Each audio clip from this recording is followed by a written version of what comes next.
my presentation for my CLI app. My name is Thomas Muscarello, and my app is called Stumble Upon, which uses an API to help you find breweries within the area or a specific area, or even a brewery by name. So to begin, you'd want to clone my repository over on GitHub and make sure you're in the Stumble Upon file, and then you would want to do bundle install.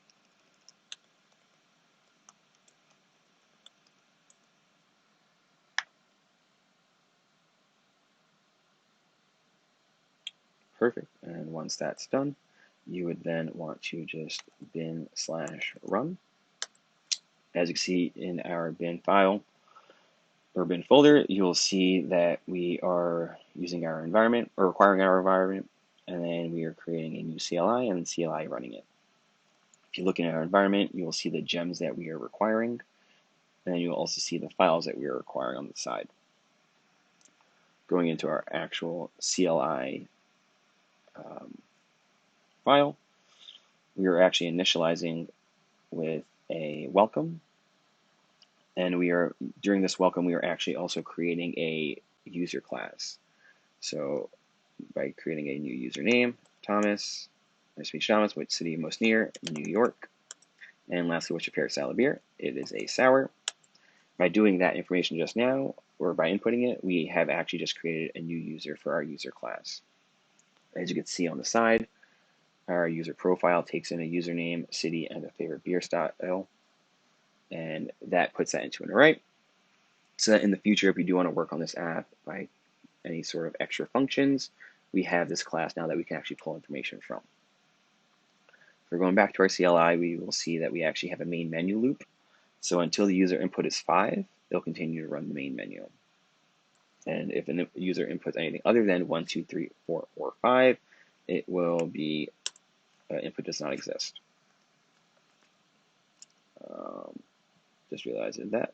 So to begin, we will actually first try and search a brewery by name.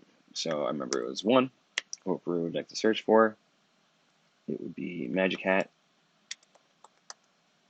and it would actually show you the brewery itself, the information, and then it also prints the main menu.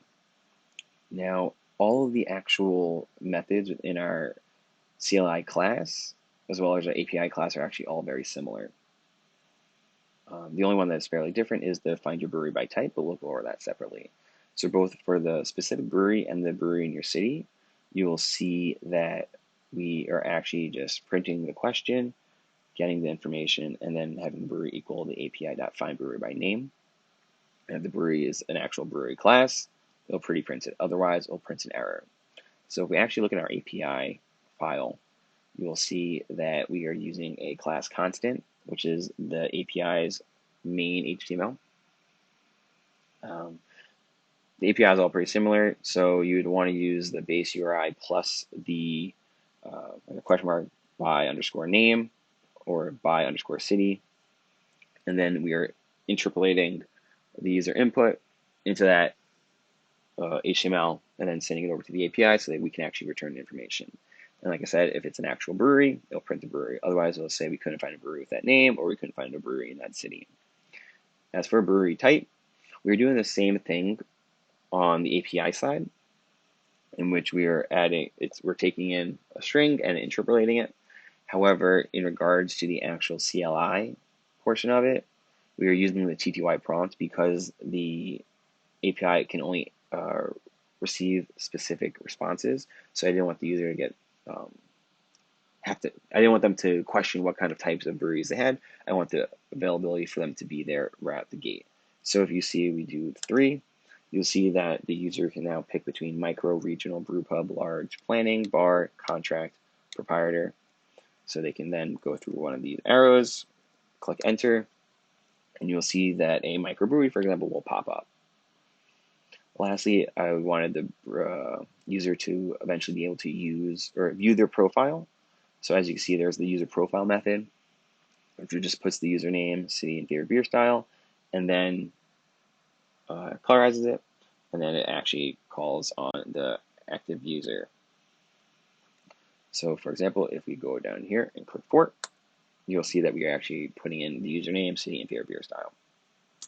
And on the side, you will see that this is our gem file. And then to go into our actual brewery class, you'll see that we are taking in the information, making it into a list. We are doing name.downcase, city.downcase to help whenever the user inputs the information, we are making sure that it's not like necessarily case sensitive. And then we are doing define preprint or preprint. And this is our gem lock. And that's my program. Lastly, if you want to click 5, like I said, it's the exit. Cheers. If you have any questions, please feel free to email me at my email at muscarello.thomas@gmail.com. All the best.